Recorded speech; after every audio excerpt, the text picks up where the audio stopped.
Hello बच्चों, pre medico YouTube channel पे आपका स्वागत है। मैं हूं डॉक्टर अनुज विश्वकर्मा। बेटा आज के इस वीडियो लेक्चर में हम लोग रिवीजन करने जा रहे हैं। रिवीजन इन द सेंस कि मैं आपको केमिस्ट्री रिवाइज कराने जा रहा हूं। और वो कैसे होगी?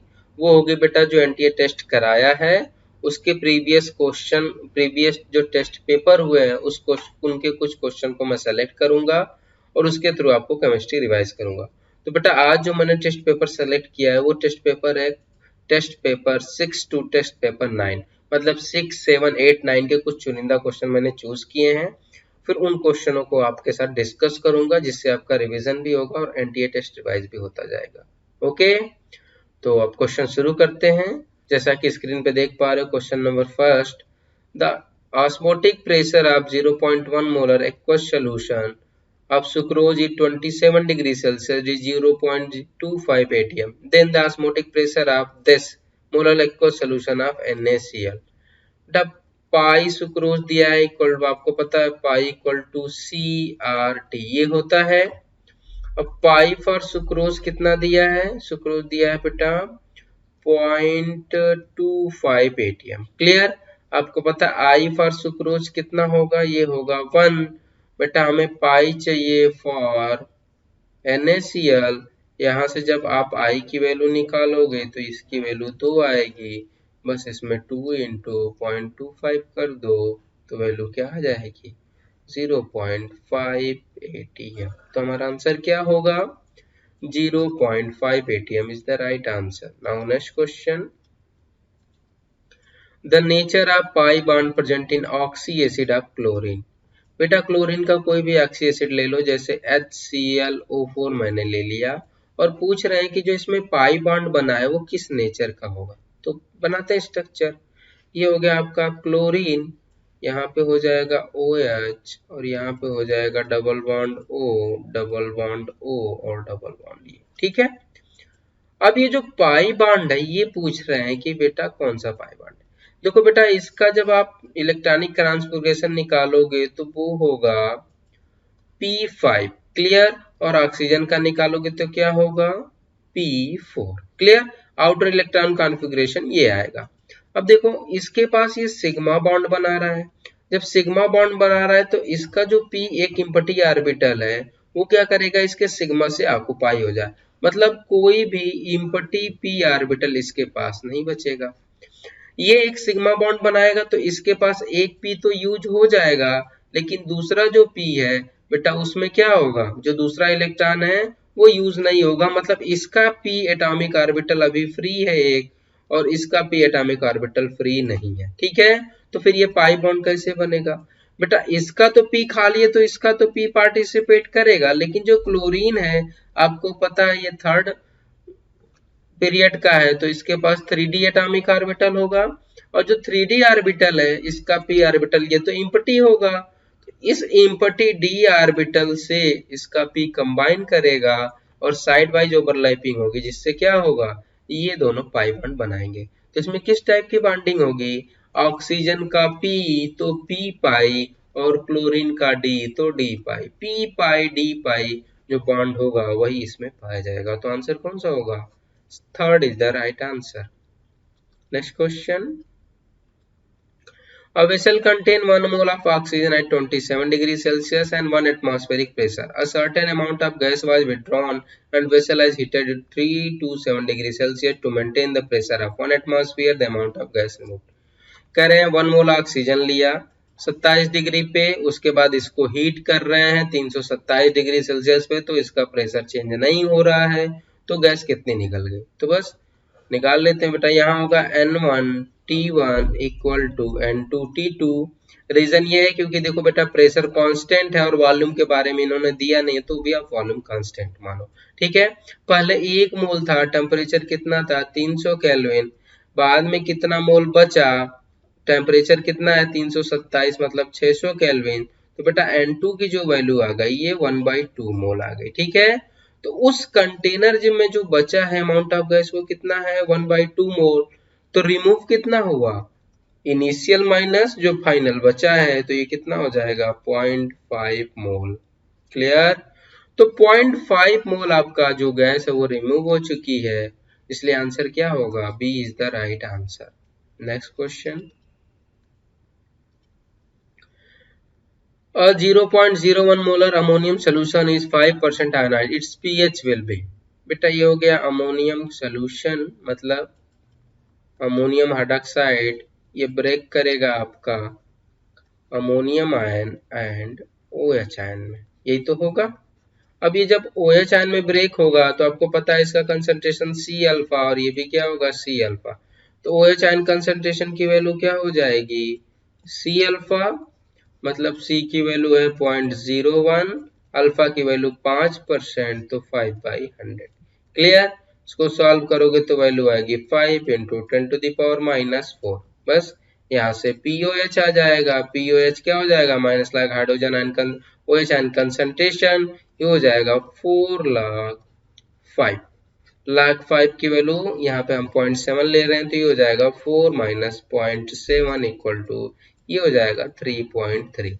ये क्या है आपका POH, हमें क्या चाहिए pH, 14 माइनस POH कर दो, कितना हो गया, ये आएगा 10.7। क्लियर, 10.7 देखो, 10.7 के आसपास यही है, तो आंसर कौन सा होगा, B is the right answer. Next question, for a gaseous reaction the rate को एक्सप्रेस कर रहे हैं dP/dt या फिर dN/dt या dC/dt में, तो पूछ रहे हैं कि कौन सा रिलेशन सही है। तो इस रिएक्शन करने से पहले बेटा आपको पता है कि PV इक्वल टू क्या होता है, nRT, ठीक है। और यहाँ से अगर P को ऐसे रखो तो N/V कर लेने पे ये हो जाएगा, और जो N/V है आपको पता है ये क्या है, कंसंट्रेशन है, तो एक C बराबर N/V आप लिख सकते हो, ठीक है। दूसरा, अगर P बराबर यहाँ CRT हो गया तो जाहिर सी बात है C बराबर क्या हो जाएगा, P/RT। एक C की वैल्यू ये रख लेते हैं और एक C की वैल्यू ये, तो हमें आइडिया लग जाएगा। अब आपको पता है रेट इक्वल टू क्या होता है, dC/dt, यही तो होगा। बस एक बार ये C की वैल्यू रखो, तो ये रखोगे तो 1/V हो जाएगा dN/dt, और दूसरी बार यहाँ ये वैल्यू C की पुट आउट करो तो 1/RT कॉमन ले लो, ये हो जाएगा dP/dt, ठीक है। तो ये जो रिलेशन देखिए वही सेटिस्फाई होगा, तो देखो ये रिलेशन इसमें मैच कर रहा है, तो आंसर कौन सा होगा, B is the right answer. Now next question, percentage by mass of a solute, percentage by mass दिया है, कह रहे हो कितना है 30 है, तो मोल फ्रैक्शन और मोलैलिटी पूछ रहे हैं आपसे। तो परसेंटेज मास मतलब बेटा कि अगर कोई 100 ग्राम सोल्यूशन है तो उसमें 30 ग्राम क्या है आपका सॉल्यूट, 30 ग्राम क्या है सॉल्यूट है, ओके।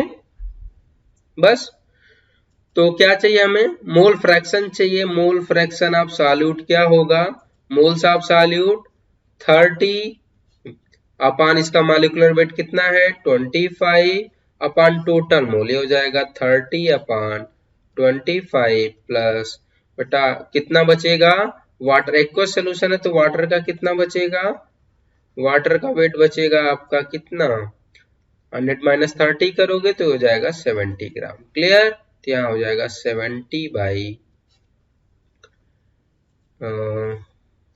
एक्वस है तो 80।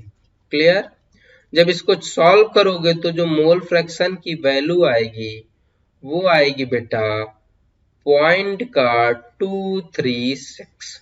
क्लियर, तो मोल फ्रैक्शन ऑफ सॉल्यूट कितना आ गया, पॉइंट का 236 आ गया। अब हमें क्या चाहिए, मोलैलिटी, मोलैलिटी चाहिए, तो मोलैलिटी बराबर क्या होता है, moles of solute upon wait of solvent into, अगर ये ग्राम में दिया है तो इनटू 1000। बस सॉल्व कर लेते हैं, ये हो जाएगा 30/25, वेट ऑफ सॉल्यूट कितना है 70 इंटू 1000, इसको सॉल्व करोगे तो बेटा आंसर आएगा 17.14। तो ये हो गया आपकी मोलैलिटी और ये हो गया आपका मोल फ्रैक्शन, तो आंसर कौन सा होगा, B is the right answer. Now next question, degree of dissociation of weak electrolyte A2SO4 related to want of factor I by the expression। A2SO4 को जब डिसोसिएट करोगे तो यहाँ पे मिलेगा आपको बेटा 2A minus plus SO4 minus 2, यही होगा। तो यहाँ से N की वैल्यू कितनी आ जाएगी 3। क्लियर? बस। अल्फा इक्वल टू क्या होता है I minus 1 upon N minus 1, यही तो होता है। I की वैल्यू हमें चाहिए 1, N की वैल्यू 3 हमने निकाल ही लिया, ये कितना हो जाएगा अल्फा। तो I माइनस 1 इक्वल टू हो जाएगा 2 अल्फा, या I इक्वल टू हो जाएगा 2 अल्फा प्लस 1। क्लियर? तो यहाँ से I की वैल्यू ये आ गई और ये वैल्यू कौन से मैच कर रही है, फर्स्ट से मैच कर रही है, तो आंसर कौन सा होगा first. Next question, a sample air with free from CO2, मतलब जो एयर डाल रहे हैं उसमें CO2 नहीं है, सोडियम से रिएक्शन करा रहे हैं तो X बन रहा है, फिर X को CO2 से रिएक्शन करा रहे हैं तो Y बन रहा है। तो पूछना X और Y क्या है। सोडियम को बेटा जब एक्सेस ऑफ एयर में आप डालोगे तो ये बना लेता है क्या, सोडियम परऑक्साइड, मतलब ये क्या बन गया आपका X। अब X पे मतलब Na2O2 पे आपने क्या डाला, कार्बन डाइऑक्साइड डाला, तो क्या बन जाता है बेटा, बन जाता है सोडियम कार्बोनेट और ऑक्सीजन गैस रिलीज हो जाती है। ठीक है, और ये जो ऑक्सीजन है ये आपका Y है, तो X ये है Y ये है, रिएक्शन बैलेंस कर लेना। तो आंसर कौन होगा, बी होगा। Next question, the rate constant for the first order reaction is this, how much time take to the reduce the concentration of reactant to 1/16। करते हैं, देखो रेट कांस्टेंट मतलब k दे दिया है, तो आपको पता है कि k इक्वल टू होता है 2.303 by T log A nought by A, बस यहाँ से हो जाएगा t 2.303, k की वैल्यू 60 लॉग, और ये हो जाएगा 1/16, यही तो होगा। तो ये हो जाएगा t इक्वल टू 2.303 अपॉन 60, इसको सॉल्व करोगे बेटा 16 ऊपर चला जाएगा, 2 के पावर 4, तो हो जाएगा 4 log 2। क्लियर? वैल्यू सॉल्व करो, वैल्यू सॉल्व करोगे तो log 2 की वैल्यू यहाँ पे हो जाएगा 2.303, log 2 की वैल्यू लिख लोगे बेटा कितना 0.30। तो बेटा जब इसको सॉल्व करोगे तो t की जो वैल्यू आएगी वो आएगी 4.6 into 10 to the power minus 2 second. Okay, answer कौन सा होगा, A is the right answer. Next question, if delta H change in enthalpy, delta E change in the internal energy, तो कौन सा स्टेटमेंट सही। तो आपको पता है डेल्टा एच इक्वल टू होता है delta E plus delta N G R T, यही तो होता है। और डेल्टा एन जी क्या होती है, ये होती है moles of gaseous product minus moles of gaseous reactant. ठीक है, गैसियस प्रोडक्ट गैसियस रिएक्टेंट के मोल्स के सब्सट्रैक्शन को क्या कहते हैं, डेल्टा एन जी। पढ़ते हैं, कह रहे delta H is always greater than delta E, गलत, ये कुछ भी हो सकती है वैल्यू, तो ये तो स्टेटमेंट गलत हो गया। करें delta H is less than delta E only if the number of moles of product is greater than that of number of moles of reactant. बेटा जब मोल्स ऑफ प्रोडक्ट ज्यादा होंगे मोल्स ऑफ रिएक्टेंट से, तो जो delta N जी की value है वो ग्रेटर देन 1 आएगी। जब ग्रेटर देन 1 आएगी तो डेल्टा एच की वैल्यू जो होगी वो ग्रेटर देन होगी डेल्टा ई की, क्योंकि ये वैल्यू कुछ ऐड होके इसमें होगी ना, तो फिर ये वैल्यू ज्यादा होगी इससे।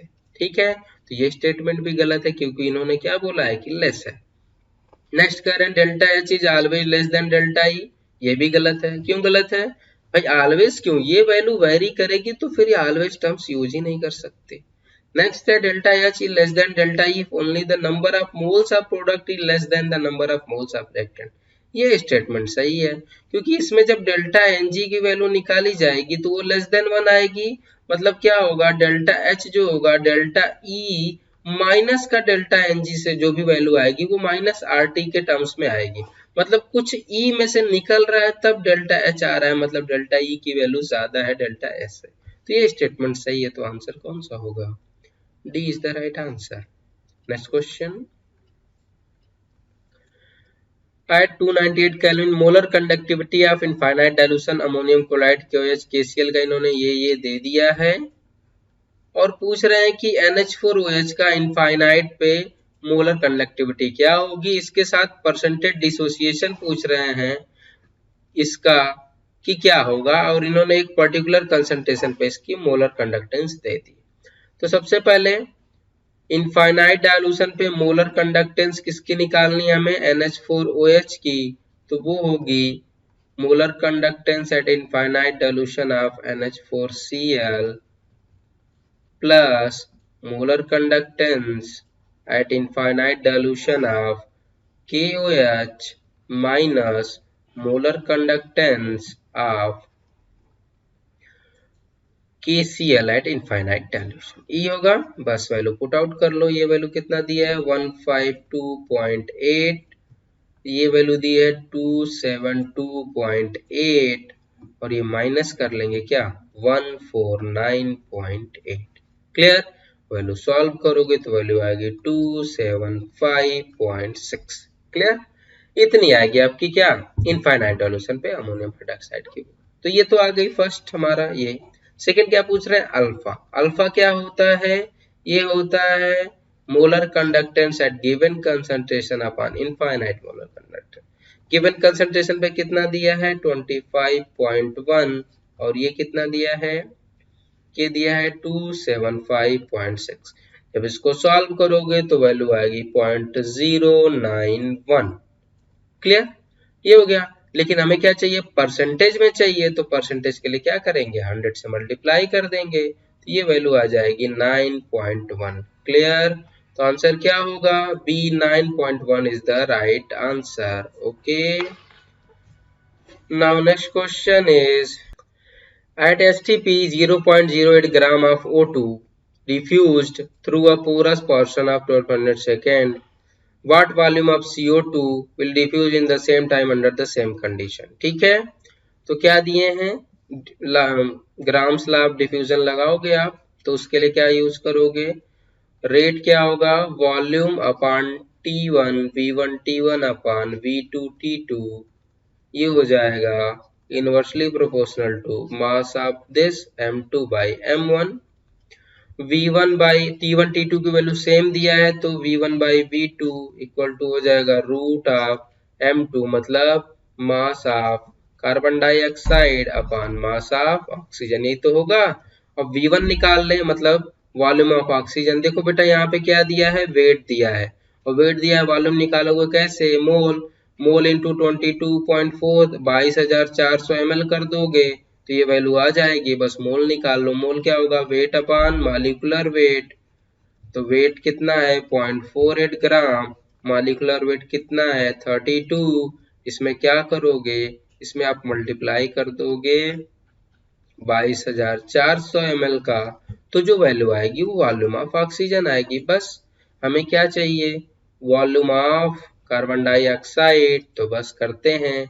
V1 की वैल्यू है आपकी कितना, तो यहाँ से सीधा सीधा V2 हो जाएगा 48 44 32 upon 44 into volume of oxygen, यही तो होगा, ये वैल्यू रूट में होगी, तो बस रूट में वाली वैल्यू रखो 32/44 इंटू ये हो जाएगा 0.48 इंटू 22,400 अपॉन ये हो जाएगा आपका 32। क्लियर बेटा, जब इसको सॉल्व करोगे तो वैल्यू आएगी 286.5 ml।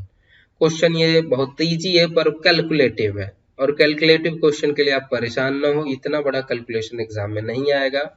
मुझे यहाँ बताने का मेथड सिर्फ और सिर्फ आपको थियरी पोर्शन से था। ओके, नाउ नेक्स्ट क्वेश्चन,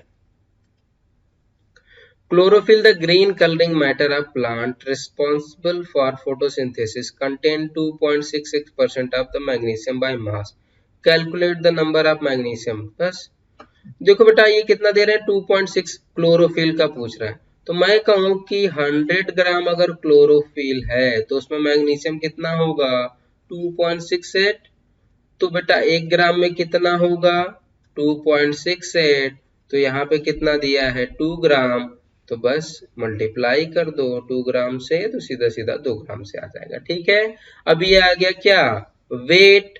हमें क्या चाहिए, मॉलिक्यूल, तो मॉलिक्यूल क्या होगा, N इंटू Na, यही तो होगा। बस N की value 2.68 into 2 upon 100, molecular weight इसका कितना है 24, और ये हो जाएगा Na 6.02 इंटू 10⁻23। इसको सॉल्व करोगे तो वैल्यू आएगी 1.345 इंटू 10⁻21। तो आंसर कौन सा होगा, D is the right answer. Next question, the density of gas is this and इतना, द गैस इज, आपको पता है बेटा PV इक्वल टू nRT होता है।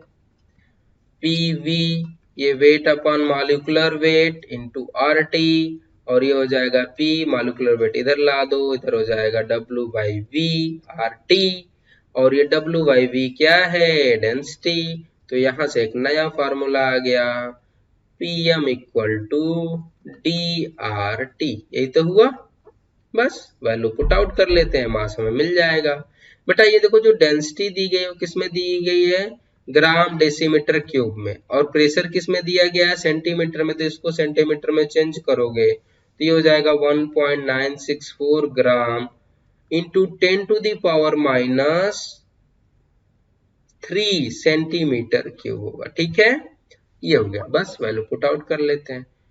बेटा ये 76 सेंटीमीटर दिया है, इसको अगर mm में चेंज करोगे तो 760 mmHg हो जाएगा, मतलब कितना हो गया, 1 एटमॉस्फेरिक प्रेशर के बराबर हो गया, यही तो हुआ। बस तो हो जाएगा मास, डेंसिटी कितना है 1.964 इंटू 10⁻³ R की वैल्यू 0.08, टेम्परेचर 273 बाई, अब क्या चाहिए, प्रेशर, प्रेशर 1 है। ओवरऑल तुम्हें कैलकुलेशन आनी चाहिए, बस कैलकुलेशन ही करवाएंगे, ये कॉन्सेप्ट तो कुछ कर नहीं रहे। तो यहाँ भी कैलकुलेशन करो, ये आएगा 43.96 के। ठीक है, मैंने कैलकुलेशन करके पहले से रखा है, तो तुम भी यही करो। कैलकुलेशन करने के बाद आएगा 96, मतलब इसको अप्रॉक्स 44 ले सकते हो, तो आंसर कौन सा होगा, कार्बन डाइऑक्साइड। नेक्स्ट क्वेश्चन, ये रिएक्शन है D2O से करा रहे हैं, ये क्या है बेटा, RMgX। ठीक है, तो बस D2O से रिएक्शन करा लो, तो D2O क्या होगा, DOD, ये होगा प्लस, ये हो गया माइनस, यहाँ पे ये माइनस, ये प्लस में है, प्लस इसके पास चला जाएगा और माइनस इसके पास चला जाएगा, तो क्या बन जाएगा, CH3 होल थ्राइस D, और इधर बन जाएगा Mg, एक जगह Cl लग जाएगा और एक जगह OT। क्लियर, तो कंपाउंड क्या बनेगा, यही बनेगा। नेक्स्ट क्वेश्चन, कौन सा स्टेटमेंट फॉल्स है, ये पूछ रहे हैं। कह रहे the correct order of osmotic pressure for 0.1 molar aqueous solution of each compound is this. सही है, क्योंकि देखो क्या होता है, pi is directly proportional to I. अगर आपने कंसंट्रेशन से, यहाँ आई की वैल्यू निकालोगे वो हो जाएगी 3, यहाँ पे होगा क्या बेटा 2, और यहाँ पे जो आई की वैल्यू होगी एग्जैक्ट 2 तो नहीं होगी, पर ग्रेटर देन 1 होगी एंड लेस देन 2 होगी। ठीक है, आई की वैल्यू यहाँ वेरी करेगी, और इसके लिए आई की वैल्यू 1 होगी। भाई इसकी ज्यादा तो जाहिर सी बात है पाई की वैल्यू इसके लिए ज्यादा, तो ये स्टेटमेंट सही। नेक्स्ट स्टेटमेंट क्या है, द ऑस्मोटिक प्रेशर पाई, मतलब पाई इक्वल टू MRT दे रहे हैं, बिल्कुल सही है, पाई इक्वल टू CRT होता ही है, वही इन्होंने दिया है, तो ये स्टेटमेंट भी सही है। नेक्स्ट कह रहे हैं Raoult's law stated the vapour pressure of component over a solution is proportional to small fraction. बिल्कुल, राउडला तो ये कहता है कि lowering vapour pressure is directly proportional to mole fraction of solute, तो ये स्टेटमेंट भी सही है। नेक्स्ट कह रहे हैं 2 sucrose solution has the same molality prepared in the different solvent with have the same freezing point depression। ये गलत है, क्यों गलत है, क्योंकि आपको पता होगा ये होता है Kf into मोलैलिटी। मोलैलिटी आपने तो सिमिलर ले लिया, लेकिन ये जैसे ही आप सॉल्यूट चेंज करेंगे, अलग अलग सॉल्यूट के लिए, सॉल्वेंट के लिए, ये Kf की वैल्यू क्या करेगी, वैरी करेगी, और जब ये वैरी करेगी तो ये वैल्यू सेम क्यों होगी, तो ये वैरी तो ये भी वैरी, इन्होंने सेम बोला इसलिए गलत है, इसीलिए ये मेरा आंसर है।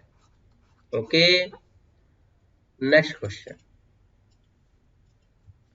द रेट लॉ दिया है सब्सटेंस ये भी, अब कह रहे हैं कि कंसंट्रेशन को डबल कर रहे हैं और फिर कंसंट्रेशन बी को आधा कर रहे हैं तो न्यू रेट लॉ पूछ रहे हैं। ठीक है, तो जो फर्स्ट रेट लॉ है वो है के ए के पावर एन बी के पावर एम। नेक्स्ट में क्या कह रहे हैं, मान लो नया रेट आर डैश ले लिया हमने, के एस सच रहेगा, इसको 2 टाइम्स कर रहे हैं, यही तो कर रहे हैं, और बी को हाफ कर रहे हैं। अब पूछ रहे हैं कि इन दोनों को, तो मैं आर को और सिंप्लीफाई कर लूं तो यहां से मैं लिख सकता हूं कि के ये हो जाएगा 2 के पावर एन ए के पावर एन, और यहाँ पे हो जाएगा 1/2 के पावर एम, और ये बी के पावर एम, यही तो होगा।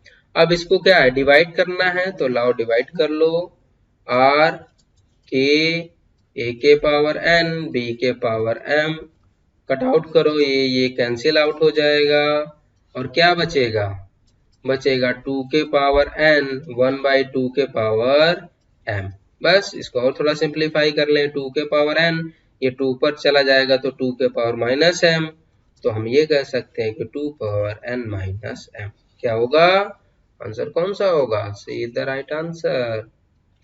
Next question, in compound CHN atom present in the इतना इतना, तो इसका मॉलिक्यूलर वेट ये बता रहे हैं, तो मॉलिक्यूलर फार्मूला पूछ रहे हैं। बस कार्बन हाइड्रोजन एंड ऑक्सीजन, यही तो है, सॉरी नाइट्रोजन है, 913.5, बस 12 1 से इसको डिवाइड करो, और इसको किससे डिवाइड करोगे, इसके मॉलिक्यूलर वेट से 14, ये आ जाएगा बेटा 3/4, ये हो जाएगा 1, और ये आएगा बेटा 1/4। इसको सिंप्लीफाई करो तो ये वैल्यू आ जाएगी 3, और ये वैल्यू आ जाएगी 4, और ये वैल्यू आ जाएगी 1। क्लियर। बस तो जो हमारा इंपेरिकल फार्मूला आएगा वो आएगा क्या आपका C3H4N। ठीक है, लेकिन हमसे क्या पूछ रहे हैं, मॉलिक्यूलर फार्मूला, तो बेटा जो इंपेरिकल फार्मूला होता है, तो इंपेरिकल फार्मूला का जो वेट होता है वो होता है n into molecular formula wait. ठीक है, n क्या होता है, यहाँ जो कोफिशिएंट से मल्टीप्लाई करते हैं। ठीक है, तो इसका वेट कितना है, मॉलिक्यूलर फार्मूला का वेट आपका कितना है, मतलब ये, इसको चलो ऐसे करो, सीधा सीधा ये करो कि इसका जो मॉलिक्यूलर वेट निकालोगे तो वो कितना आएगा बेटा, ये आएगा 54, और हमें कितना चाहिए, 108 चाहिए, मतलब 2 से मल्टीप्लाई कर देंगे तभी तो 108 आएगा। मतलब ये जो फार्मूला यूनिट है, एक फार्मूला यूनिट और ऐड हो जाएगी तो हो जाएगा, जस्ट डबल कर दो इसका, तो कार्बन 6 हाइड्रोजन 8 नाइट्रोजन 2 हो जाएगा। ठीक है, हर चीजें फार्मूले से नहीं करनी है आपको, कुछ आपका कॉमन सेंस भी यूज होना है, क्योंकि एग्जाम में एग्जामिनर ये नहीं कहेगा कि तुमने फार्मूला लगाया कि नहीं लगाया। यहाँ अगर कुछ भी नहीं आता है, ऑप्शन आता है, तो आंसर सही है। तो जितना जल्दी कर सको सिर्फ ये करने की कोशिश करना है, हमें फार्मूला और सिस्टम से कुछ भी नहीं करना है। Okay, next question, the major product expected from the following reaction. अब इससे पूछ रहे हैं मेजर प्रोडक्ट, बेटा आपको पता है कहाँ, यहाँ पे होगा ईस्टर फॉर्मेशन। ठीक है, ईस्टर फॉर्मेशन होगा, और ईस्टर फॉर्मेशन में क्या होगा, SNAE रिएक्शन होगी। SNAE रिएक्शन क्या होती है, nucleophilic substitution through addition elimination, मतलब पहले एडिशन होगा फिर एलिमिनेशन होगा, मतलब सीधा सीधा हम वाटर मॉलिक्यूल निकालेंगे। अब बेटा देखो, दो जगह पॉसिबिलिटी है, एक तो पहली बात है कि ये न्यूक्लियोफाइल यहाँ पे भी अटैक कर सकता है, और ये न्यूक्लियोफाइल के अगर एक्ट करेगा तो यहाँ पे भी अटैक कर सकता है, तो यहाँ पे अटैक करेगा कि यहाँ पे, तो बेटा देखो अटैक वो यहाँ पे करेगा, यहाँ पे नहीं। क्यों यहाँ पे इसलिए नहीं करेगा, क्योंकि ये जो है बेटा, ये है क्या आपका एमाइड, और एमाइड हो क्या होते हैं, ये लेस रिएक्टिव होते हैं as compare to carboxylic acid. Carboxylic acid के कंपेयर में ये लेस रिएक्टिव होता है, रिएक्शन ये नहीं प्रोसीड करेगी, ये रिएक्शन प्रोसीड कर जाएगी, और जब ये रिएक्शन प्रोसीड करेगी तो यहाँ से क्या हो जाएगा बेटा, वाटर मॉलिक्यूल निकल जाएगा। मैं सिर्फ इतने वाले पोर्शन को बता दे रहा हूँ, बाकी आप समझ जाना कैसे। जैसे ये क्या लिखा है इन्होंने, C double bond OH, clear. बाकी मैं ये पोर्शन को नहीं लिख रहा हूँ, इसकी रिएक्शन किससे करा रहे हैं, CH2OH से, यही तो करा रहे हैं। देखो एक्चुअली क्या होगा बेटा, ये यहाँ पे अटैक करेगा, ये बॉन्ड ओपन होगा फिर क्लोज होगा, और ये OH ग्रुप लीव कर जाएगा, तो अल्टीमेटली जो बनेगा ये U बन जाएगा, ये हो जाएगा OCH2। क्लियर? यही तो होगा। और ये इसी रिएक्शन को बोलते हैं ऐसा नहीं रिएक्शन। तो बस यहाँ पे ऐसा नहीं करा दो, तो इन दोनों के बीच में जो ईस्टर लिंकेज फॉर्मेशन होगा यहाँ पे नहीं होगा। क्यों? क्योंकि ये लेस रिएक्टिव है, तो ये OH की टेंडेंसी इसके तरफ अटैक करने के बजाय इसके तरफ होगी। ठीक है, क्योंकि मोर रिएक्टिव से ही तो वो रिएक्शन करेगा। तो बस प्रोडक्ट बन गया, और प्रोडक्ट बन गया तो बेटा ईस्टर लिंकेज इसके बीच में आया। चेक कर लो ईस्टर लिंकेज किसके बीच में, इसके बीच में। तो आंसर कौन सा होगा? C is the right answer. Now next question. PCl5 है, क्लीवेज करा रहे हैं, तो ये बनता है। तो पूछ रहे हैं कि अगर क्लीवेज से 2 क्लोरोप्रोपेन बने और 1 क्लोरोइथेन बने तो फिर मेन कंपाउंड क्या होगा? तो इसका मतलब ये ऐसे ही होती होगी रिएक्शन। जब PCl5 की रिएक्शन कराते होंगे तो एक Cl यहाँ ऐड होता होगा, एक Cl यहाँ ऐड होता होगा, और PCl3 यहाँ ऐड होता होगा। तभी तो ऐसा होता होगा, तभी तो RCl बना होगा, R-Cl और PuCl3। बस बना लेते हैं। इसका मतलब कि जो 2 क्लोरोप्रोपेन है बेटा, ये हो गया 2 क्लोरोप्रोपेन, यहाँ Cl होगा। उसके बाद क्या है? उसके बाद है आपका 1 क्लोरोइथेन, तो 1 क्लोरोइथेन ये हो गया Cl, और यहाँ पे हो गया CH2 और यहाँ CH3। यही तो हो गया। अब क्या करना है बेटा, हमें क्या निकाल देना है? Cl निकाल देना है। Cl, इन दोनों Cl को निकालोगे तो बीच में ऐड कर दोगे। बस हम इन दोनों Cl को रिमूव करें यहाँ से और बीच में ऑक्सीजन लगा दें। यही तो करेंगे।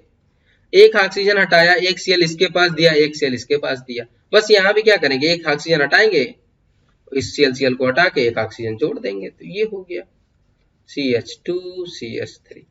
बस बन गया कंपाउंड। इसका नाम क्या है?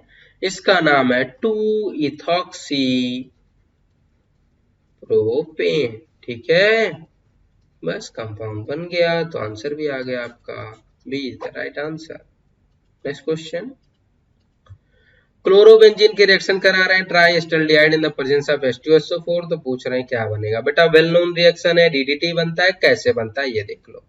इसमें क्या होगा, वाटर मॉलिक्यूल एलिमिनेट होगा। ये क्या है आपका? क्लोरल, और ये क्या है? क्लोरोबेंजीन। ठीक है, इसमें होगा बेटा कंडेंसेशन। कंडेंसेशन मतलब कुछ रिमूव होगा, और क्या रिमूव होता है? वाटर मॉलिक्यूल रिमूव होता है। कैसे होता है बेटा? ये हो गया क्लोरल का molecule C double bond O, और ये हो जाएगा CCl3 और यहाँ पे H। ठीक है, अब दो मॉलिक्यूल आपके क्या करेंगे? क्लोरोबेंजीन के इस पे एक्ट करेंगे। ये यहाँ का हाइड्रोजन एंड दिस ये। ठीक है, और यहां से आपका वाटर मॉलिक्यूल रिमूव हो जाएगा। क्लियर? जैसे ही रिमूव होगा तो कंपाउंड क्या बन जाएगा? CCl3, और यहाँ पे हो जाएगा आपका H। एक आपका जुड़ जाएगा इधर से Cl, और दूसरा Cl इधर। ठीक है, ये क्या है बेटा? ये है आपका DDT। ठीक है, तो आंसर कौन सा होगा बेटा? D is the right answer. Now next question. Electrolysis of HSO4 ion produces to assuming 75% current efficiency. What current should be employed to achieve a production rate of 1 mole of H2O per hour? ठीक है, मतलब हमसे क्या पूछ रहे हैं? मोल कि मतलब कितने करंट चाहिए। तो आपको पता है कि number of Faraday passed equal to होता है ग्राम इक्विवेलेंट ऑफ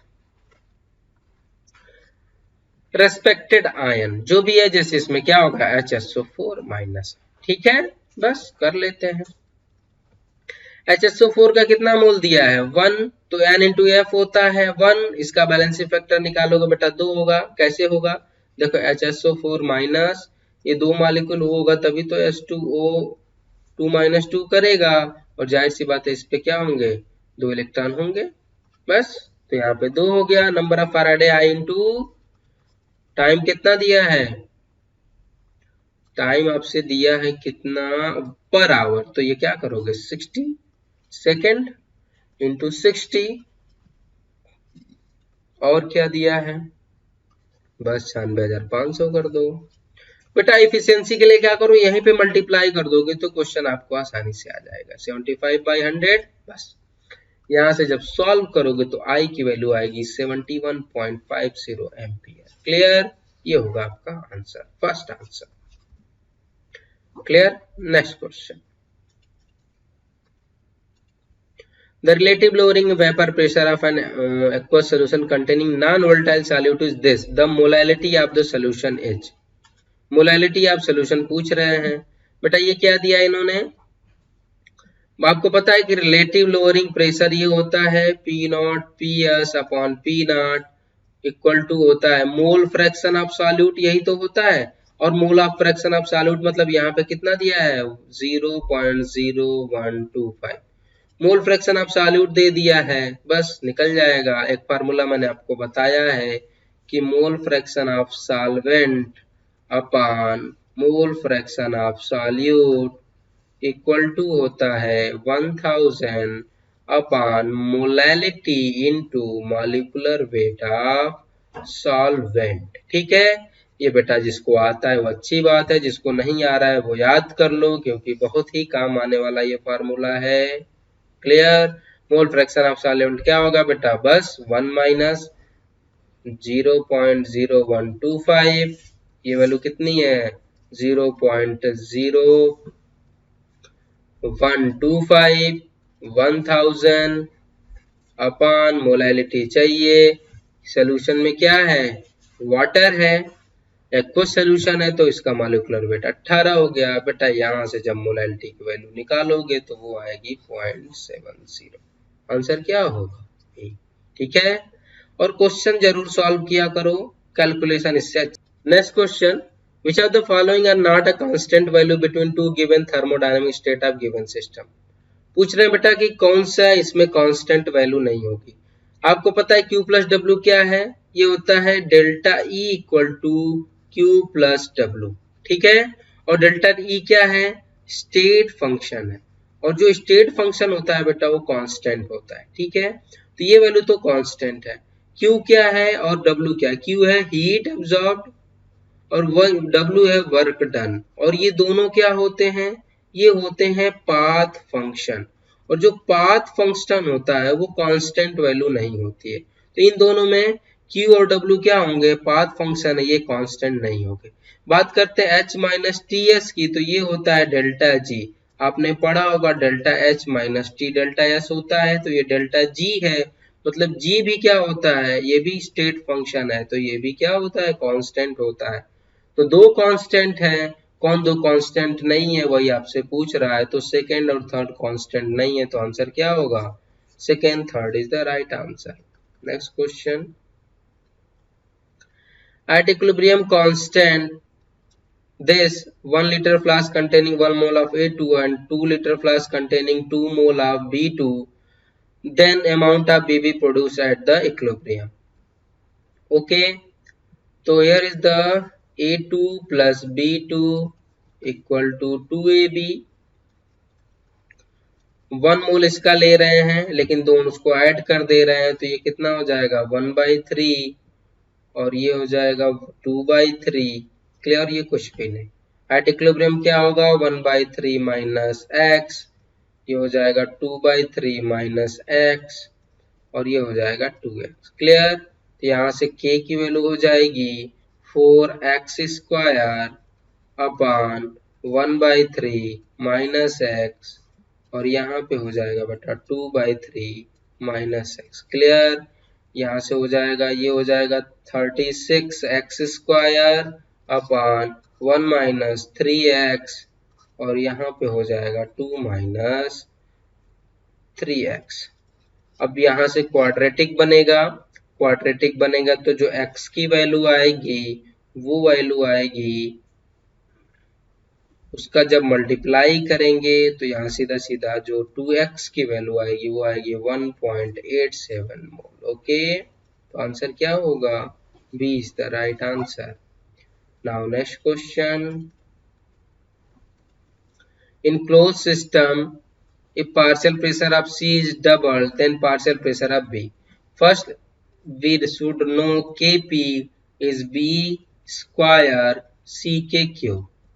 नेक्स्ट ये क्या कह रहे हैं कि Kp की वैल्यू तो सेम रहेगी, अगर B की वैल्यू उन्होंने क्या किया, B में पूछ रहे हैं कि क्या चेंज होगा, मान लो n डैश पूछ रहे हैं, जब C की वैल्यू उन्होंने क्या कर दी है डबल, मतलब 2 के पावर थर्ड C के पावर थर्ड, और ये n डैश B स्क्वायर पूछ रहे हैं आपसे कि क्या होगा, तो जो n डैश ये भी स्क्वायर में भी हो जाएगा और ये हो जाएगा 2 की पावर टिप, बस इसको क्या करेंगे डिवाइड कर लेंगे, तो Kp कैंसिल आउट हो जाएगा, तो यहाँ हो जाएगा बी स्क्वायर सी क्यूब, तो हो जाएगा N dash square B square 2 के पावर क्यूब तो 8 सी क्यूब, यही तो होगा, ये वैल्यू कट आउट हो जाएगी, तो जो एन डैश स्क्वायर आएगा वो आएगा 1/8, तो एन की वैल्यू हो जाएगी 1/2√2, क्योंकि यहाँ पे क्या ले लेंगे रूट, तो आंसर क्या होगा, C is the right answer.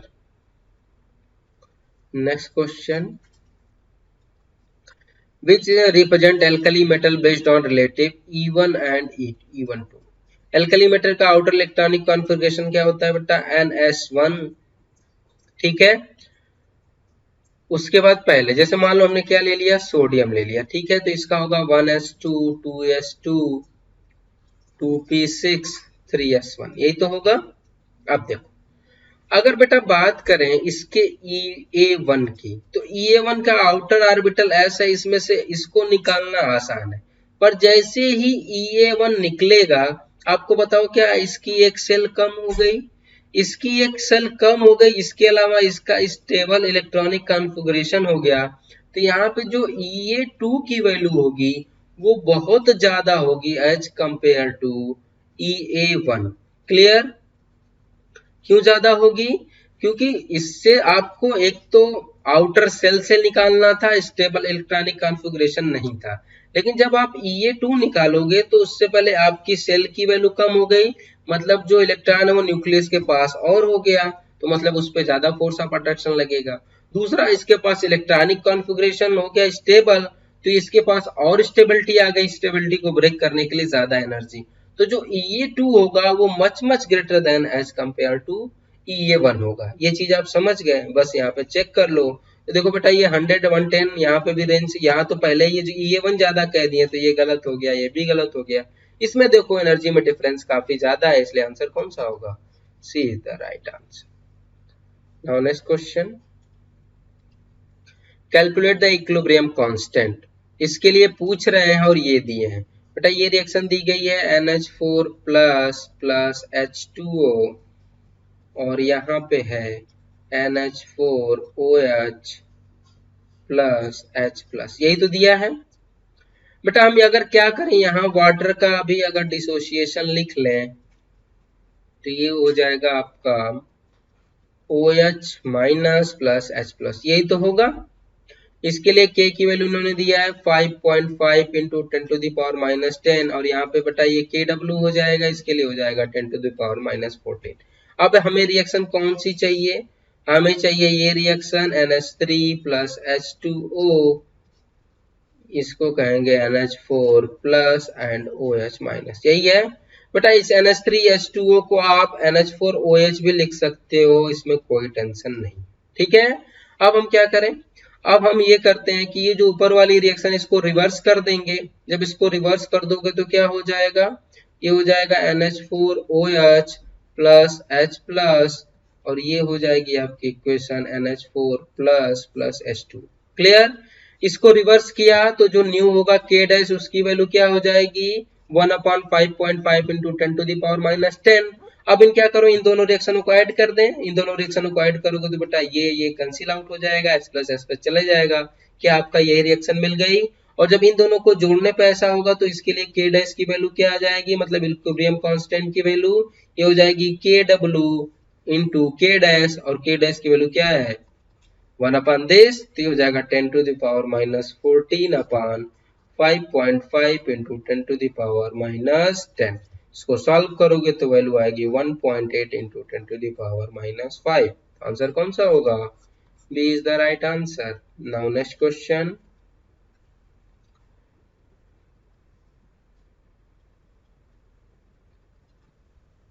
ये रिएक्शन है, इस पे कह रहे हैं कि क्या होगा बेटा, ये क्या है, यहाँ पे ये न्यूक्लियोफाइल की तरह एक्ट करेगा, यहाँ होगा nucleophilic substitution through addition elimination, तो ये हो गया ACO। ACO का मतलब ये है एसिटिक एनहाइड्राइड है, तो यहाँ पे क्या होगा, ये हो गया CH3 C double bond O और ये हो जाएगा CH C double bond O और यहाँ हो जाएगा CH3। ठीक है, इस पे क्या करेगा, ये एक्ट करेगा, और कैसे एक्ट करेगा ये देख लो, ये हो जाएगा NH2, ये क्या करेगा, यहाँ पे अटैक करेगा, ये बॉन्ड इधर होगी, ये इधर होगा, और ये ग्रुप लीव कर जाएगा, और ये बन जाएगा CH3 C double bond O और यहाँ हो जाएगा NH and here is the phenyl benzene ring. ठीक है, उसके बाद फिनाइल पे भी क्या है, CH3 जुड़ा है, तो यहाँ पे भी CH3 जुड़ जाएगा, मतलब अल्टीमेटली जो प्रोडक्ट बन जाएगा वो बन जाएगा आपका, यहाँ से क्या हो जाएगा, ये बेंजीन रिंग ऐसे यहाँ कन्वर्ट हो जाएगी NH, ये हो जाएगा COCH3, ये हो जाएगा बस।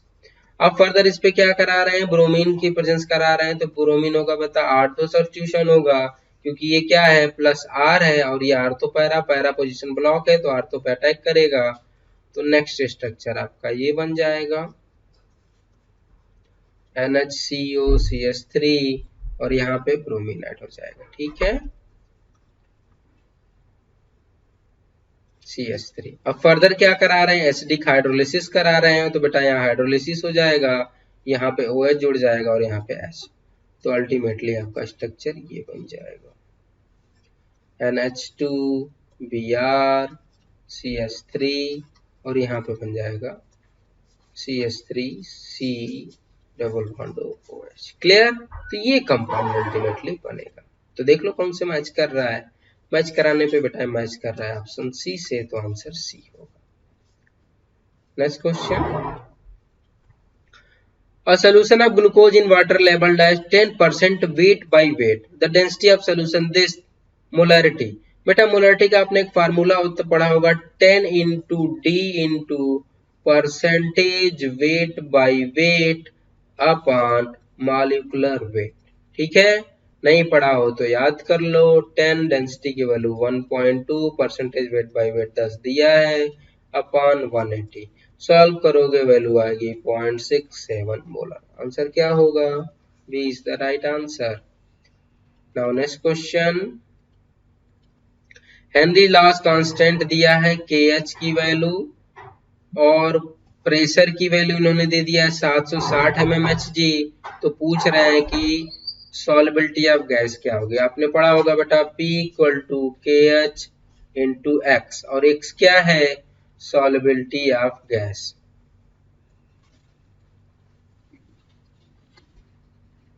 ये भयानक क्वेश्चन बस दिख रहा है पर आसान है, बस P की वैल्यू 760 है, केस दे दिया है 4.27 इंटू 10 टू दी पावर 5, हमें x चाहिए, तो x इक्वल टू क्या हो जाएगा 4.27 into 10 to the power 5 upon 760, solve करोगे वैल्यू आएगी 1.78 इंटू 10 टू दी पावर -3। सिर्फ कैलकुलेशन यूज करना है, बाकी कॉन्सेप्ट बहुत ज्यादा नहीं है। Next question, required amount of crystalline oxalic acid to prepare N/10 to 50 ml of oxalic acid। Clear, आपको पता है बेटा नॉर्मलिटी इक्वल टू होता है weight upon mole, weight upon equivalent weight, weight upon equivalent weight into volume, अगर ml में दिया है तो 1000 से मल्टीप्लाई करो। नॉर्मलिटी 1/10 दिया है, वेट हमें चाहिए, इक्विवेलेंट वेट कितना होगा ऑक्सैलिक एसिड का 63 दे ही दिया है, वॉल्यूम 250 इंटू 1000। ठीक है, तो यहाँ से वेट की वैल्यू बेटा आ जाएगी 1.575 ग्राम। क्लियर, तो आंसर क्या होगा, B is the right answer. Next question, A normal spinel type of structure the oxide ion arrange in CCP, मतलब ऑक्साइड आयन किसमें है, CCP है, मतलब ये क्या हो जाएगा 4, CCP में 4 होता है तो ऑक्साइड आयन ये हो गया। कह रहा है 1/8 tetrahedral holes are occupied by Z and I positive. बता अगर फार्मूला यूनिट N हो तो टेट्राहेड्रल वाइड क्या होते हैं 2N, ये हो जाएंगे टेट्राहेड्रल वाइड, तो मतलब 2 फार्मूला यूनिट 4 है, इसका कितना ऑक्यूपाई है 1/8, तो ये हो जाएगा 1। तो एन जो आपका जो जेड एन डाई पॉजिटिव है इसकी वैल्यू कितनी हो गई 1। अब क्या कह रहे हैं आयरन ट्राई पॉजिटिव जो है ये क्या है 50% ऑक्टाहेड्रल होल्ड।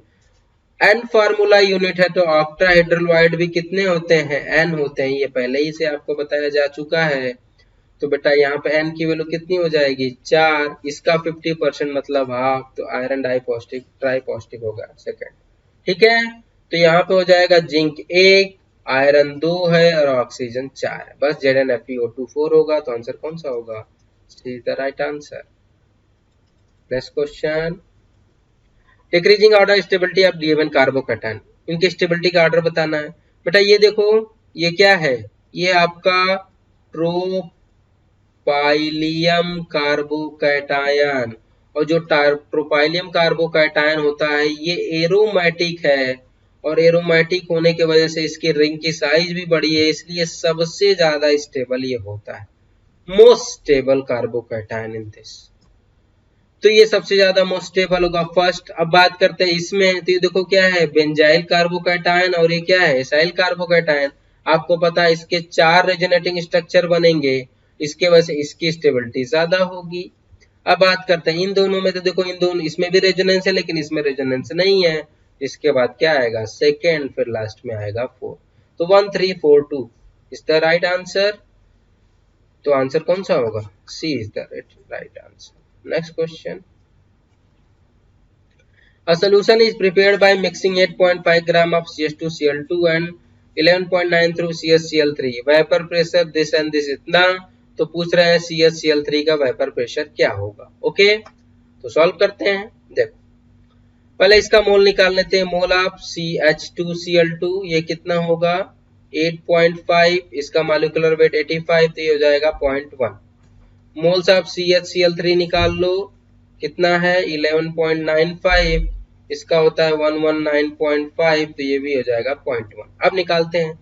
आपको पता है कि सॉल्यूशन का इसका पूछ रहे हैं आपका मोल फ्रैक्शन ऑफ दिस, तो इसका मोल फ्रैक्शन पूछ रहे हैं, तो बस सॉल्व कर लेते हैं इसको। कैसे करोगे, वेपर फेज में पूछ रहे हैं, तो बेटा होता है mole fraction in vapour phase into P total equal to होता है mole fraction in liquid phase, मतलब CH_Cl3 का liquid phase into vapour pressure in liquid phase and into P not CH_Cl3, यही तो होगा। बस पी टोटल यहाँ पे क्या ले लोगे आप, पी टोटल ले लोगे जो वो करते हैं। तो मोल फ्रैक्शन इसका हमें चाहिए वेपर फेज में, तो लिक्विड फेज में इसका मोल फ्रैक्शन क्या होगा 0.1 दिया है, 0.1 अपॉन 0.1 प्लस 0.1 ये कितना हो जाएगा 0.1 बाई 0.2 मतलब 1/2। तो जो लिक्विड फेज में इसका मोल फ्रैक्शन वो कितना हो जाएगा 1/2, तो ये 1/2 हो गया, ये 200 हो गया। अब पी टोटल निकालना है। पी टोटल कैसे निकलेगा, ये होता है mole fraction of A into pure form A plus ये होता है mole fraction of B into pure form में B पे। तो मोल फ्रैक्शन ऑफ A मतलब इसको अगर क्लोरोफॉर्म को A मानो तो कितना 1/2 निकाले हो, इसका ये है, प्लस मोल फ्रैक्शन ऑफ इसका निकालोगे CH2Cl2 का, तो इसका भी वैल्यू आएगी बेटा 1/2। तो 1/2 यहाँ पे भी इसका वेपर प्रेशर आपका 415 दिया है। क्लियर, बस इसको सॉल्व कर लो। सॉल्व कर लोगे तो वैल्यू आ जाएगी 0.675। तो आंसर क्या होगा 675 is the right answer. Now next question, consider the following reaction equilibrium. इस रिएक्शन को कंसीडर करना है और पूछ रहे हैं कि total number of moles of all gases, बस निकाल लेते हैं। देखो नाइट्रोजन एंड 3 हाइड्रोजन, ये 2NH3 है। अब पूछ रहे हैं कि इसका 2 मोल, इसका 1 मोल रिएक्ट कर रहा है, इसका 3 मोल रिएक्ट कर रहा है, तो इक्विलिब्रियम पे क्या होगा। जब पाया गया कि जो इक्विलिब्रियम पे मोल ऑफ नाइट्रोजन है वो कितना 1.6, तो इक्विलिब्रियम पे क्या होगा 1 - x 3 - 3x और यहाँ हो जाएगा 2x। ठीक है, अब ये कह रहे हैं कि एट इक्विलिब्रियम नाइट्रोजन की वैल्यू 0.6 है, मतलब ये जो वैल्यू है कितनी है 0.6 है। तो 1 - x इक्वल टू क्या हो जाएगा 0.6, तो x इक्वल टू हो जाएगा 0.4। बस ये वैल्यू पुट आउट करोगे तो 1 - 0.6 करोगे 0.4, यहाँ हो जाएगा 0.8 और यहाँ पे कितना हो जाएगा 0.8। क्लियर? तो ये 0.4 x करोगे तो 0.6, 0.8, 0.8। अब इन सभी को ऐड कर दोगे तो मोल एट इक्विलिब्रियम आ जाएगा। तो टोटल मोल कितने हो जाएंगे? ये हो जाएगा 0.6 प्लस 0.8 प्लस 0.8, जोड़ोगे तो बेटा वैल्यू आएगी 3.2। आंसर क्या होगा? सी 3.2 mole is the right answer. Next question, the standard reduction potential दिया है और पूछ रहे हैं कि वोल्टेज क्या होगा फॉर सेल रिएक्शन। बेटा आपको पता है कि ई नॉट सेल होता है ई कैथोड माइनस ई एनोड, यही तो होता है। और यहाँ पे जो ई है ये क्या है? रिडक्शन पोटेंशियल है, ठीक है। और बेटा यहाँ जो दिए गई वैल्यू ये क्या है? सभी रिडक्शन पोटेंशियल ही दी गई है बस। अब इसमें कैथोड पहचान लो रिएक्शन में और एनोड बस वैल्यू को सॉल्व कर लो। कैथोड क्या है? कैथोड पे बेटा रिडक्शन होता है, तो कॉपर देखो रिड्यूस हो रहा है, इसका मतलब ये कैथोड की तरह एक्ट करेगा। और एनोड पे क्या होता है? ऑक्सीडेशन होता है, ये ऑक्सीडाइज हो रहा है तो ये एनोड की तरह बिहेव करेगा। बस वैल्यू रख लेते हैं। तो कैथोड क्या है आपका? 0.34, एनोड आपसे पूछ रहे हैं माइनस का 0.76। इसको सॉल्व करोगे तो वैल्यू आएगी 1.0 वोल्ट। आंसर क्या होगा? D is the right answer. Now next question, what is the pH of NaOH solution when 0.4 gram of dissolve in the water and made to 100 ml solution। pH निकालने के लिए हमें OH N concentration चाहिए। तो OH N concentration कैसे निकालेंगे? सबसे पहले NaOH की मोलरिटी निकालें। तो मोलरिटी क्या होती है? वेट मतलब mole upon volume in litre, अगर ml में दिया है तो 1000 से मल्टीप्लाई करोगे, यही तो होगी मोलरिटी। बस मोल का वेट दिया है 0.04, वेट होता है इतना, वॉल्यूम दिया है 100 और ये 1000। क्लियर? तो इसको सॉल्व करोगे तो ये आ जाएगा 10 टू दी पावर -2। क्लियर? तो जो NaOH है उसका कंसंट्रेशन कितना है? 10 to the power -2। OH ion concentration कितना हो गया यहाँ से? 10 टू दी पावर -2। तो POH कितना हो गया? 2 होगा। तो pH कितना हो जाएगा? 14 - 2, ये हो जाएगा 12। तो pH की वैल्यू 12 आ जाएगी। Next question, correct order of increasing thermal stability of given compound. आपको पता है डाउन टू द ग्रुप आते हैं तो जो हाइड्राइड होते हैं उनकी थर्मल स्टेबिलिटी कम होती है, क्योंकि क्या होती है? बॉन्ड लेंथ इंक्रीज होती जाती है। ये सबको पता है, सब करेंगे, बट इसमें आंसर कौन करेगा? आंसर इसमें से 90% के साथ उम्मीद मैं यही कर सकता हूँ कि आप लोग ये लगाओगे फर्स्ट, सेकंड, थर्ड, फोर्थ, क्योंकि ऑर्डर तो फट से यही दिखेगा आपको। बट इसमें ध्यान देने की जरूरत है, ये फुली अटेंशन का क्वेश्चन है, ठीक है। इसमें अगर आपने जरा सा भी अटेंशन लूज किया तो एकदम आसान क्वेश्चन बहुत आसानी से गलत कर दोगे। इसमें ध्यान देखो, जो फर्स्ट है वो HF दिया है, इसके बाद HCl आना चाहिए, मतलब सबसे पहले HF then this and this. तो वैल्यू जब ऑर्डर सॉल्व करोगे तो वैल्यू बेटा देखो, अगर सबसे ज्यादा फर्स्ट की होगी, देन उसके बाद थर्ड की, देन सेकंड की, देन फोर्थ की, तो आंसर कौन सा होगा? B is the right answer. Now next question, piston दिया गया है और वर्क डन दिया गया है और इसमें पूछ रहे हैं Q की वैल्यू 208 जूल हीट दिए हैं, तो Q और W की वैल्यू दे पूछ रहे हैं। तो बेटा आपको पता है अगर हीट क्या है, यहाँ पे Q की वैल्यू क्या होगी? पॉजिटिव होगी। क्यों? क्योंकि हीट एब्जॉर्ब हो रही है और जब सिस्टम हीट में एब्जॉर्ब होती है तो वो Q की वैल्यू पॉजिटिव होती है। तो यहाँ Q कितना हो जाएगा? प्लस का 208। क्लियर? अब देखो ये जो रिएक्शन हो रही है किस पे हो रही है? कांस्टेंट टेम्परेचर पे, तो इसमें इंटरनल एनर्जी की वैल्यू 0 होगी। आपको पता है डेल्टा E इक्वल टू होता है Q प्लस W। इसका मतलब Q, अब ये इंटरनल एनर्जी की वैल्यू 0 हो जाएगी, तो यहाँ से हो जाएगा Q इक्वल टू माइनस का W। Q की वैल्यू प्लस का 208 है तो W की वैल्यू क्या हो जाएगी? माइनस का 208। तो आंसर कौन सा हो जाएगा? C is the right answer. Next question, which of the following is disproportional reaction। Disproportional reaction बेटा फोर्थ वाला ऑप्शन देखो, ये कौन सी है? Cannizzaro reaction. और कैनिजारो रिएक्शन D18 रिएक्शन का एग्जांपल है। इसमें एक का ऑक्सीडेशन होगा, दूसरे का रिडक्शन होगा, तो आंसर कौन सा होगा? D is the right answer. Now next question, an amino acid have in isoelectric point below 7, 7 से कम आइसोइलेक्ट्रिक पॉइंट है और कह रहे हैं कि एल्कलाइन मीडियम में होगा तो किधर तरफ माइग्रेशन होगा।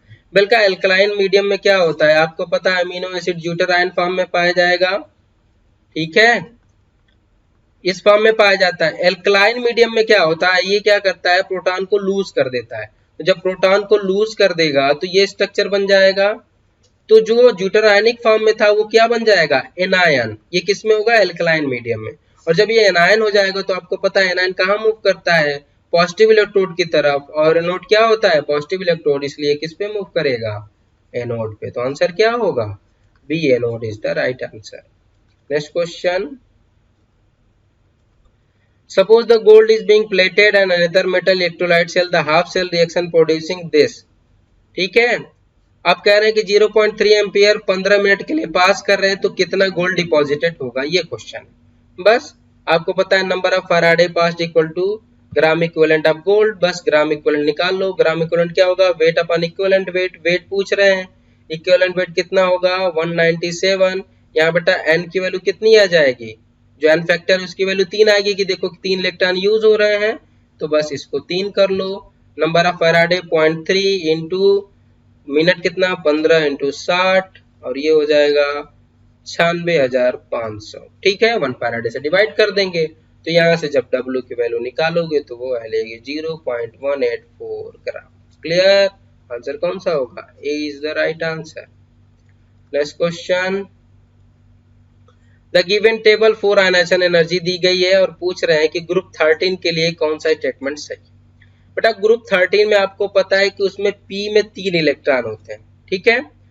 इसका मतलब इन 3 इलेक्ट्रॉनों के लिए जो एनर्जी रेंज होगा वो तो सिमिलर ही होगा, एक सिमिलर रेंज में होगा, थोड़ा थोड़ा जाता बढ़ते हुए क्रम में होगा। लेकिन जो 4th इलेक्ट्रॉन होगा उसमें क्या होगा कि 4th इलेक्ट्रॉन स्टेबल से निकालना पड़ेगा। तो जो I3 है और IE34 है, इन दोनों में से सबसे ज्यादा एनर्जी गैप डिफरेंस मिलेगा, क्योंकि इसके बाद क्या हो जाएगी, सेल की वैल्यू कम हो जाएगी और वो नेवल कॉन्फ़िगरेशन में आ जाएगा, ठीक है। तो इनमें चेक करो I3 और I4 के बीच में जिसमें सबसे ज्यादा गैप मिलेगा वही इसके लिए सही होगा। तो बेटा थर्ड ऑप्शन में देखो I3 और I34 के बीच में बहुत ज्यादा गैप है, इसलिए इस चीज को सेटिस्फाई कर रहा है। तो आंसर कौन सा होगा, see the right answer. Next question, which of the following complex absorb the light of minimum wavelength। But आपको पता है 1 lambda directly proportional to energy absorb, directly proportional to होगा स्टेबिलिटी ऑफ कॉम्प्लेक्स, और stability of complex is directly proportional to strength of ligand. यही तो होता है, मतलब जिसका स्ट्रेंथ ऑफ लिगेंड सबसे ज्यादा उसके लैम्डा की वैल्यू कम। इनमें चेक करो साइनाइड सबसे क्या है, मोस्ट स्ट्रेंथ लिगेंड है, और जब ये लिगेंड ज्यादा है, स्ट्रॉन्गेस्ट है, तो इसके लैम्डा की वैल्यू सबसे कम होगा। Next question, enthalpy of hydrogenation of cyclohexane दिया है, रेजोनेंस एनर्जी दिया है, और पूछ रहे हैं इंथैल्पी ऑफ हाइड्रोजनेशन। बस ये होता है इंथैल्पी ऑफ रेजोनेंस एनर्जी होता है calculated enthalpy of hydrogenation minus ये होता है एक्चुअल। हमें एक्चुअल पूछ रहा है, कैलकुलेटेड कैसे आएगा, कैलकुलेटेड दिया है कितना 1 साइक्लोहेक्सेन का दिया है 119.5। आपको पता है बेटा ये माइनस में वैल्यू होती है। अब 3 बेंजीन बॉन्ड को तोड़ना है तो क्या करोगे, 3 से मल्टीप्लाई कर दोगे तो ये वैल्यू आ जाएगी, वो ये वैल्यू या ये कैलकुलेटेड आ जाएगी, रेजोनेंस का आपका दिया है तो बस यहाँ से रख लेते हैं। तो डेल्टा एच एक्चुअल हो जाएगा वो delta H C minus R E. Delta H C क्या हो जाएगा, माइनस का 119.5 इंटू 3 माइनस आर ई की वैल्यू कितना दिया है 150.4। क्लियर, बस वैल्यू सॉल्व कर लो, सॉल्व करोगे तो आंसर क्या आ जाएगा 208.1 किलो जूल पर मोल। Okay, next question. Next question, ABL ideal gas, 2 molecular weight are A and B 1:4, the pressure of gas mixture containing equal weight of A and B, तो पूछ रहा है पार्शियल प्रेशर ऑफ B, ठीक है बेटा। Partial pressure of B ये होगा मोल fraction of B into total pressure. अब मोल फ्रैक्शन ऑफ B देखो बेटा, जब वेट सिमिलर है तो मॉलिक्यूलर वेट का जो रेशियो है वो क्या है 1:4 है। तो मोल का रेशियो क्या है, जब वेट में होगा तो Na/Nb हो जाएगा आपका 4:1, यही तो होगा। बस तो जो मोल फ्रैक्शन हो जाएगा एनबी का कितना हो जाएगा 1, टोटल मोल कितना 5 इंटू पी, तो कितना हो जाएगा जो पार्शियल प्रेशर ऑफ बी हो जाएगा P/5। आंसर होगा A is the right answer. Next question, the number of unpaired electron in calculated in, बेटा इसका ऑक्सीडेशन स्टेट +3, इसका भी +3, यहाँ पे हो जाएगा 3d6 और ये हो जाएगा यहाँ भी 3d6। लेकिन आपको पता है बेटा क्या है, ये क्या है, अमोनिया यहाँ पे स्ट्रॉन्ग फील्ड लिगेंड है, तो ये क्या करा देगा पेयरिंग करा देगा, और जब पेयरिंग करा देगा तो इसके पास अनपेयर्ड इलेक्ट्रॉन की वैल्यू 0, और यहाँ पे कितने हो जाएंगे 4 अनपेयर्ड इलेक्ट्रॉन, तो आंसर क्या होगा D is the right answer. Now next question, gaseous alkane है, 5:3 के रेशियो में कार्बन और कार्बन ऑक्सीजन यूज हो रहा है, तो पूछ रहे हैं कि एल्केन क्या होगी। बेटा मैं आपको बता चुका हूं कि कोई भी हाइड्रोकार्बन हो, अगर मान लो CXYHY हो और इसके अगर आपको क्या कराना है कंबस्शन कराना है, तो आपको पता है X मिलेगा आपको कार्बन डाइऑक्साइड एंड Y मिलता है Y/2H2। क्लियर बेटा, यहाँ X की वैल्यू कितनी है 3 कार्बन डाइऑक्साइड कह रहे हैं, मतलब जो एल्केन होगी उसमें कितने कार्बन होंगे 3, तो इससे क्या होगा आंसर आपका सी। देखो इसमें 3 कार्बन कंटेनिंग कार्बन है, इसलिए आंसर क्या होगा C. Next question, the rate of reaction quadruples हो जा रहा है जब 300 to 31 केल्विन कर रहे हैं, तो एक्टिवेशन एनर्जी की वैल्यू पूछ रहे हैं। आपको पता है बेटा ln K2/K1 equal to EA/R bracket में 1/T1 माइनस 1/T2, बस वैल्यू पुट आउट कर लो। क्वाड्रप्ट हो रहा है मतलब ln4, ये हो जाएगा EA पूछ रहा है, R की वैल्यू 8.314, T1 कितना है 300 और ये कितना है 310। क्लियर, तो बेटा जब इसको सॉल्व करोगे तो जो EA की वैल्यू आएगी वो आएगी 107.2 किलो जूल। ठीक है, मतलब ये जो पेपर अभी मिल रहा है ना, इसमें कॉन्सेप्ट बहुत ज्यादा नहीं है, कैलकुलेशन आपको आनी चाहिए। ठीक है, next question, assume very dilute aqueous solution of urea, calculate vapour pressure of solution when 0.1 mole of urea 180 gram of water this. मतलब ये दिया है P0 minus PS upon P0 equal to क्या होता है मोल फ्रैक्शन ऑफ सॉल्यूट, यही तो होता है। P0 की वैल्यू बेटा दिया है आपको, देखो 24 mm ऑफ Hg, हमें सोल्यूशन का चाहिए 24, मोल fraction of moles of solute upon moles of solute plus moles of solvent. बेटा इसकी वैल्यू कम है तो इसको निगलेक्ट कर दो। कितना मोल दिया है 0.1, वाटर का 180 ग्राम दिया है तो 180/18 कर लो। क्लियर, तो यहाँ से जब PS की वैल्यू निकालोगे तो वो आएगी 23.76। क्लियर, तो ये हो गया। ठीक है, तो बेटा ओवरऑल हमने कॉन्सेप्ट सीखे, और जो क्वेश्चन भी इसके अलावा आपको जो क्वेश्चन नहीं आ रहा होगा बेटा वो कमेंट सेक्शन में बोलेगी सर आप ये टेस्ट का ये वाला क्वेश्चन डिस्कस करिए, तो मैं उसके आगे वाले वीडियो में उसको इंक्लूड कर दूंगा। ओके, तो thank you for watching this.